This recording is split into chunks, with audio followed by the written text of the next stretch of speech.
नमस्कार दर्शक बंधु माटीर महक कार्यक्रम को आपण मानक स्वागत। दर्शक बंधु आज हेउची स्वाधीनता दिवस।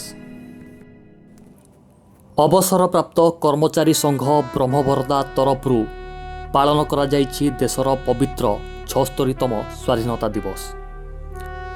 एथिसहित आजादीर अमृत महोत्सव संघर सभापति नारायण प्रसाद दास को सभापतित्व अनुष्ठित हो जाइछि। आजिर ए उत्सव रे संघर उपदेष्टा मोहम्मद इब्राहिम पताका उत्तोलन करथिले। अमृत महोत्सव पालनर समस्त कार्यक्रम को संपादक विश्वनाथ पंडा परिचालना करथिले।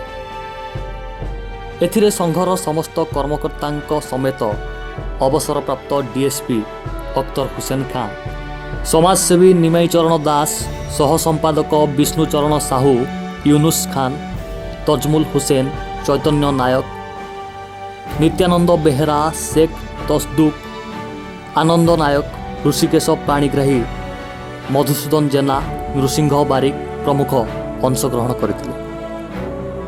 ब्रह्मवरदा अंचलर युवनेता प्रदीप दास उपस्थित रही परिचालन रे सहयोग करने सह कर्मकर्ता माननकु उत्साहित करथिले।